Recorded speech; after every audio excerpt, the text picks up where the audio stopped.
다른 사람이 성장하지 못하도록 막는 한 당신의 어느 한 부분 역시 성장할 수 없다. 그러므로 그것은 다른 사람이 그렇듯이 당신 역시 날아오를 수 없다는 사실을 의미한다. 미국 성악가 메리언 앤더슨의 말입니다. 어느 다큐멘터리에서 공부 잘하는 학생들의 생활을 집중적으로 다룬 적이 있었어요. 모의고사 성적 상위 0.1%의 아이들, 그 사람들에게는 인상적인 공통점이 있었답니다. 그들은요, 친구에게 가르쳐주는 것을 좋아했어요. 그런데 저 역시 그랬습니다. 친구들이 질문을 하면 답을 가르쳐주는 것은 물론 그 이상의 것까지 알려주려고 애썼거든요.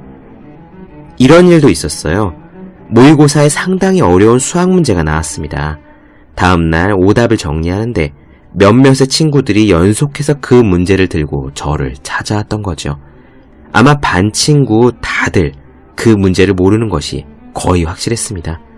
그래서 저는 그냥 칠판 앞에 나가 분필로 내용을 쓰면서 설명을 했더랬죠. 친구들을 돕고 싶은 마음도 있었습니다. 하지만 단지 그것뿐이라면 정신없이 바쁜 고3 생활 중에 그렇게 적극적으로 설명해 주지는 못했을 거예요. 저의 경험상 한 번 그렇게 가르쳐준 내용은 거의 잊어버린 일이 없었습니다. 가르치는 사람이 가장 잘 배운다는 말이 있죠.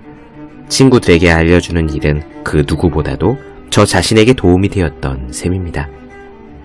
책상에 놓기만 해도 공부하고 싶어지는 365 혼공 캘린더, 가르치는 사람이 가장 잘 배운다의 한 대목으로 시작합니다.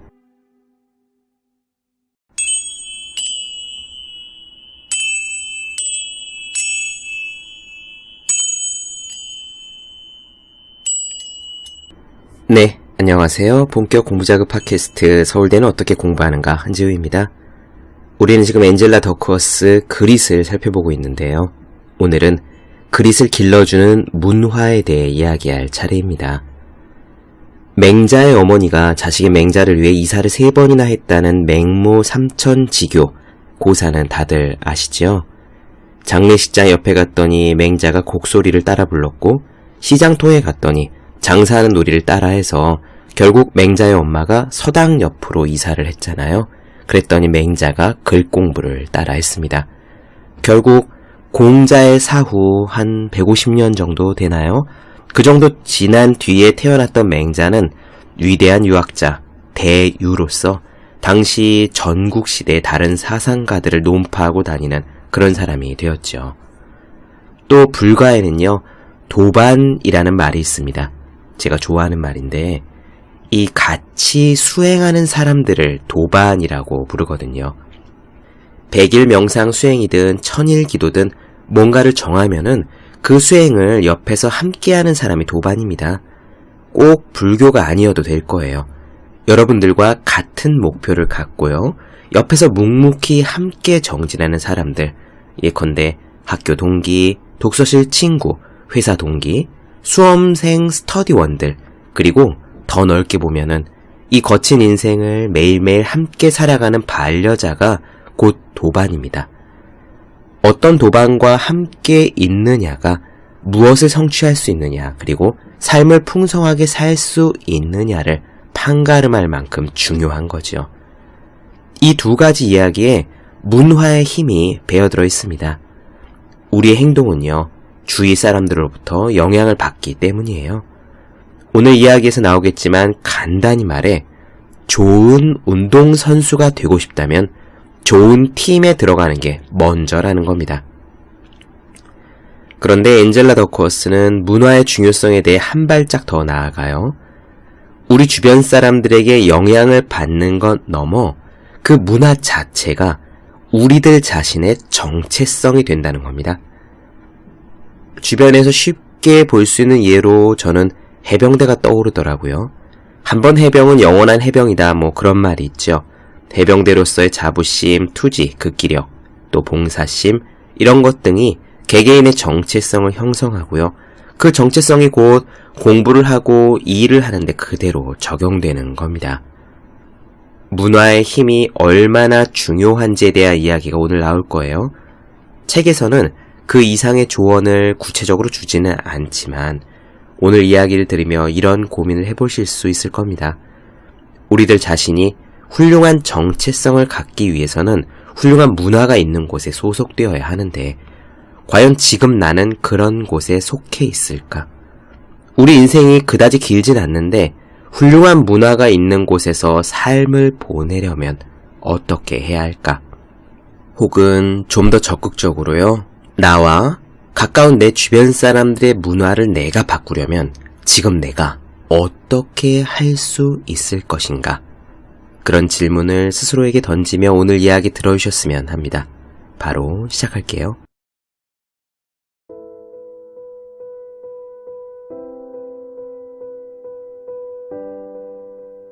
많은 사람에게 자기가 몸담는 회사는 삶에 중요한 영향을 미치는 문화다. 우리 아버지는 날이 갈수록 자기 자신을 듀폰 사람, 듀폰인이라 부르기를 좋아했다.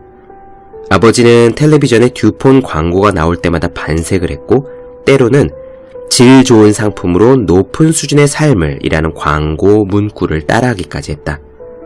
듀폰의 CEO를 만나본 적도 별로 없을 텐데 그의 훌륭한 판단에 얽힌 일화를 마치 전쟁 영웅의 이야기라도 되는 양 나에게 들려주곤 했다.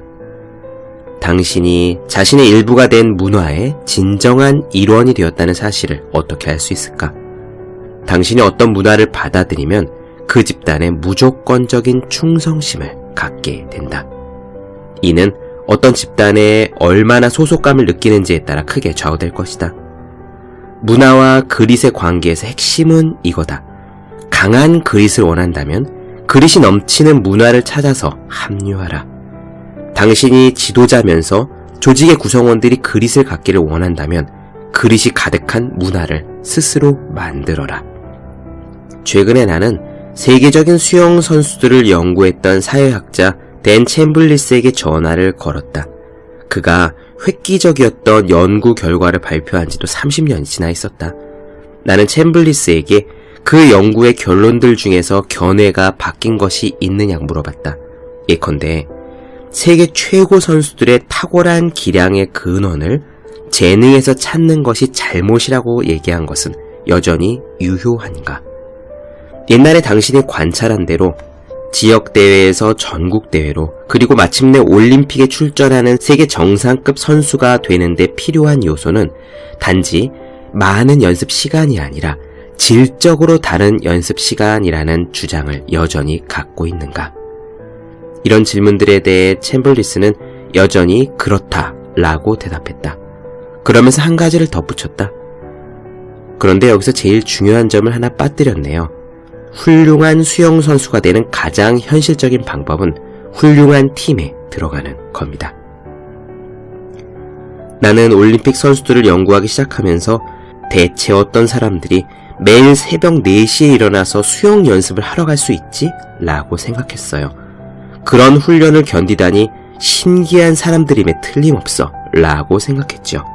하지만 모든 주위의 사람들이 새벽 4시에 벌떡 일어나서 연습을 하러 가는 팀에 들어오면 자신도 그렇게 하게 됩니다. 그게 별일 아닌 것 같고 그냥 습관이 되죠. 그랬다. 그는 팀에 새로 합류한 선수들이 전보다 한두 클래스 발전하는 모습을 여러 차례 목격했다. 신입 선수들은 금방 이 팀의 높은 기준을 따라잡았다. 그는 덧붙였다. 나도 그렇게 자기 절제가 되는 사람은 아니거든요.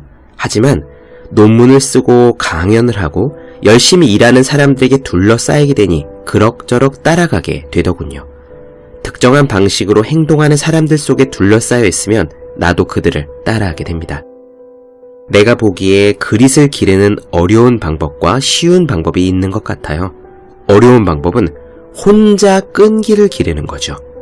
쉬운 방법은 인간의 기본 욕구인 주위 사람들에 대한 동조 욕구를 활용하는 거고요. 끈기가 강한 사람들 곁에 있으면 본인도 더 끈기 있게 행동하게 되거든요. 그랬다. 무척 흥미로운 이야기지만 문화가 그릿에 미치는 힘에 내가 흥미를 느끼는 이유는 단지 다른 사람들에게 동조하는 효과 때문만은 아니었다. 내 관심 대상은 약간 다르다. 내가 가장 흥미를 느낀 것은 문화가 장기적으로는 우리의 정체성을 형성하는 데 영향을 미친다는 점이었다. 적절한 상황 아래서 시간이 갈수록 우리가 속한 집단의 규범과 가치는 곧 우리 자신의 것이 된다. 집단의 규범과 가치는 내면화되고 늘 우리와 함께한다. 정체성은 우리의 모든 특성에 영향을 미치지만 그릿과는 특별한 연관성이 있다. 그릿, 즉 투지나 끈기를 발휘해야 할지 말지 판단해야 하는 결정적인 순간들, 예컨대 넘어졌을 때 한 번 더 일어날 것인가, 무덥고 지치는 여름날에 끝까지 계속 뛸 것인가, 이런 결정들은 다른 어떤 요인보다 우리의 정체성에 의해 좌우될 때가 많다. 예를 들어보자. 톰 다이어 라인이라는 사람이 있다. 그는 자신을 이렇게 소개했다. 저는 웨스트포인트 미 육군 사관학교를 졸업했고요. 공수특전단 대원이었으며 CEO를 2차례 역임했습니다. 또 비영리 단체 설립해서 운영하고 있고요. 그렇다고 내가 뭐 특별하거나 똑똑하다는 것은 아니지만 저는 투지만은 뛰어납니다. 2006년 여름이었다. 바그다드에서 작전을 수행하던 도중에 다이어 라인은 저격수의 총에 맞았다. 그 총 아래 그의 골반과 엉치뼈가 산산조각이 났다. 뼈가 제대로 붙을 수 있을지, 뼈가 붙는다고 해도 신체 기능이 얼마나 돌아올지 알 수 없는 상황이었다. 의사들은 그에게 다시는 걸을 수 없을지도 모른다고 말했다. 하지만 의사의 말에 그는 간단히 대답했다. 저를 잘 모르시네요. 그런 다음 그는 총상을 입기 전에 연습 중이었던 육군 16km 달리기 대회에 출전하겠다고 자신과 약속했다. 그로부터 7개월 뒤 침상에서 일어나 물리치료를 처음으로 시작할 수 있게 되자 다이어 라인은 처방된 운동 외에 더 강도 높은 운동까지 해가며 필사적으로 재활에 힘썼다. 특히 힘든 재활 운동을 한 뒤에는 찌릿하고 다리를 관통하는 날카로운 통증이 찾아왔다. 1, 2초면 지나가긴 했지만 아파서 펄쩍 뛸 정도의 통증이 온종일 수시로 찾아왔다. 하지만 그는 하루도 거르지 않고 목표를 정해 운동했다. 몇 달이 지나자 고통을 참아가며 흘린 땀이 결실로 나타나기 시작했다. 마침내 그는 보행 보조 기구에 몸을 의지해서 한 걸음을 뗄 수 있었고 얼마 후에는 지팡이를 짚고 걸을 수 있었으며 나중에는 지팡이 없이 어기적 걷게 됐다. 그러자 이번에는 걷는 속도를 올렸다. 손잡이를 잡고 러닝머신에서 몇 초씩 뛸 수 있게 된 후로는 뛰는 시간을 1분으로 그리고 다시 그 이상으로 점차 늘려나갔다. 그렇게 4개월이 지났다. 물리치료사는 그에게 이제 끝났습니다. 수고하셨어요 라고 말했다. 하지만 다이어 라인은 그래도 계속 올 거예요 라고 답했다. 그랬더니 물리치료사가 필요한 물리치료는 이제 끝났어요. 정말 됐습니다. 라고 말했다. 하지만 다이어 라인은 아닙니다. 나는 계속 올 거예요 라고 끝까지 우겼다. 그로부터 꼬박 8개월 동안 다이어 라인은 혼자 물리치료를 받으러 갔다. 그는 기구를 사용해 스스로 재활 운동을 했다. 몇 개월 더 계속했던 재활 운동이 유익했을까? 그럴 수도 있고 아닐 수도 있다. 그것이 얼마나 효과가 클지는 모르겠다. 단지 이듬해 여름이 되자 그는 육군 16km 달리기 대회에 대비한 훈련을 시작할 수 있게 되었다. 총격을 당하기 전 그는 7분에 1.6km씩 총 70분 안에 16km를 완주하겠다는 목표를 세웠더랬다. 총격을 당한 후에는 목표를 수정했다. 1.6km를 달리는데 12분, 총 2시간 내에 16km를 완주할 수 있기를 희망했다. 그는 어떻게 되었을까? 그는 결국 1시간 56분 안에 16km 달리기를 완주해냈다. 다른 이야기를 해보자. 핀란드라는 나라의 인구는 500만이 조금 넘는다. 세상의 모든 핀란드 사람들을 합쳐도 뉴욕 시민보다 수가 적다. 북극에 가까운 이 작고 추운 나라는 이웃 강대국들의 침입을 수없이 받았다. 이런 기상 악조건과 역사적인 고난이 그들의 민족성에 어떻게 도움이 됐는가를 즉시 답하기는 어려울 것이다.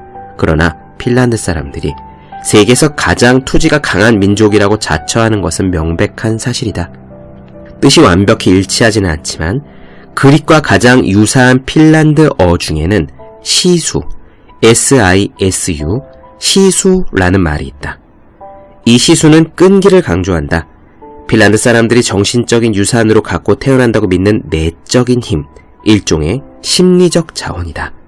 말 그대로 시수는 한 개인의 속마음이나 배짱을 가리킨다. 1939년 겨울전쟁 당시 핀란드군은 3배의 병력, 30배의 전투기, 그리고 수백 배의 탱크를 보유한 소련군에 비해서 병력면에서 절대적인 열세였다. 하지만 핀란드군은 몇 달 동안 단 한 치도 물러서지 않고 버텼다. 소련군을 포함해 전 세계 그 누가 예상했던 것보다도 훨씬 긴 저항이었다. 이에 1940년 타임지는 시수에 관한 특집 기사를 싣기에 이르렀다. 그 기사는 이랬다. 핀란드인에게는 그들이 시수라고 부르는 정신이 있다. 이는 무모함과 용기, 잔인함과 끈질김, 대부분이 포기한 뒤에도 이기겠다는 의지로 계속 싸우는 능력의 혼합체다. 같은 해 뉴욕 타임즈에서도 시수에 대한 특집 기사를 실었다. 어떤 핀란드 사람은 기자에게 자기의 민족을 이런 식으로 설명했다. 전형적인 핀란드 사람은 불운이 닥치더라도 이보다 더한 일도 견딜 수 있는데 이까지 것은 얼마든지 극복할 수 있다라고 믿는 굳센 사람입니다. 이 시수의 개념은 수세기 동안 핀란드 문화의 핵심이었다. 하지만 문화는 그보다 훨씬 짧은 기간에도 만들어질 수 있다. 나는 무엇이 투지를 일으키는지 이해해가는 과정에서 매우 투지가 넘치는 지도자가 키를 잡고 그릿 문화를 만들어낸 몇몇 조직들을 알게 됐다. 그 예 중에 하나가 JP 모건 체이스이다. JP 모건 체이스의 CEO인 제이미 다이먼의 경우를 생각해보자. 다이먼은 미국에서 가장 커다란 은행인 JP 모건 체이스의 CEO로 10년 이상 재직하고 있다. 2008년 금융위기 속에서도 그가 안전하게 이끈 덕분에 다른 은행들의 가치들이 폭락하는 동안에 JP 모건 체이스는 50억 달러의 순이익을 낼 수 있었다. 우연히도 다이먼이 다녔던 사립고등학교 브라우닝 스쿨의 교우는 그릿의 옛날 말인 그리테로서 1897년 졸업 앨범에서는 그리테를 기계, 용기, 결단력을 포함하는 것으로 어떤 일에서나 진정한 성공을 거둘 수 있다라는 뜻이라고 정의해 놓았다.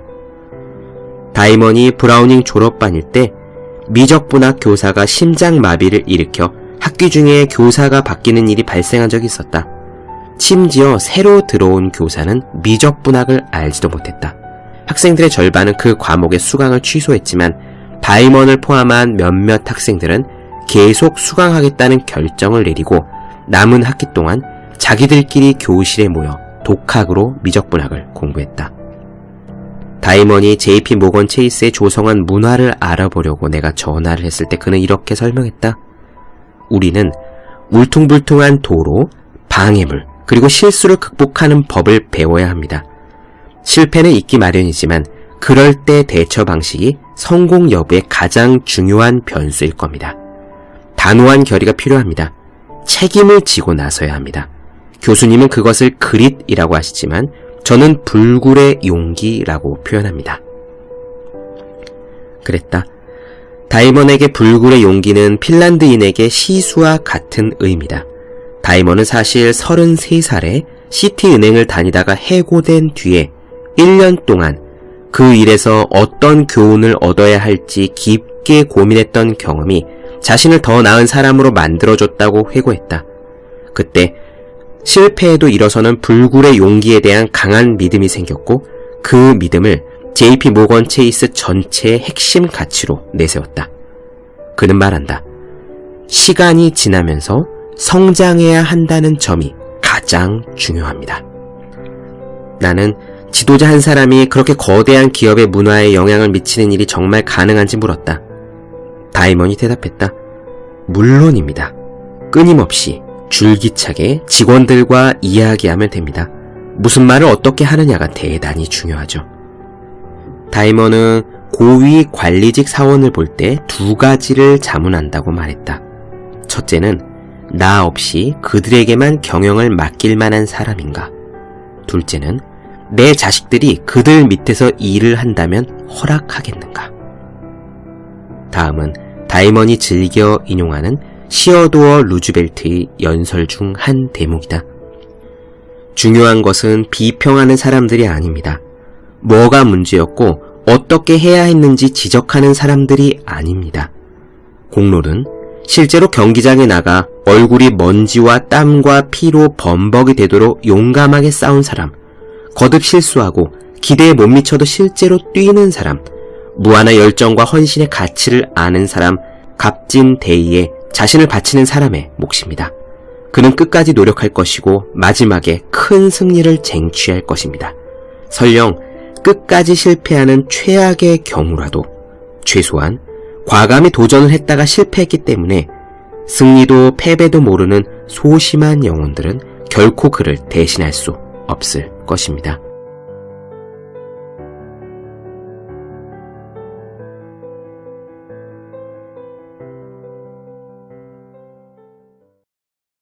네, 본격 공부자극 팟캐스트 서울대는 어떻게 공부하는가? 엔젤라 더커스의 그릿 나눠드렸습니다. 더 많은 이야기가 궁금하신 분들, 질문사항 있으신 분들은 제 네이버 블로그 허생의 즐거운 편지, 다음 카카오 브런치, 한재회 브런치, 인스타그램에서 해시태그 서울대는 어떻게 공부하는가, 유튜브에서 서울대는 어떻게 공부하는가 검색해주시면 좋겠습니다. 또 혼자 공부하는 사람들을 위한 필수품, 왜 이런 책이 지금까지 없었을까? 학생, 수험생, 취준생, 직장인 등 혼자서 공부하고 계시는 분들을 위해 마련한 혼자 하는 공부의 정석, 그리고 책상에 놓기만 해도 공부하고 싶어지는 공부자극 캘린더 365 홍콩 캘린더를 주위에 공부하시는 분들에게 선물해 주시면 좋겠습니다. 오늘 여기까지 할게요. 전 다음 시간에 뵙겠습니다. 여러분 모두 열심히 공부하십시오. 저도 열심히 하겠습니다.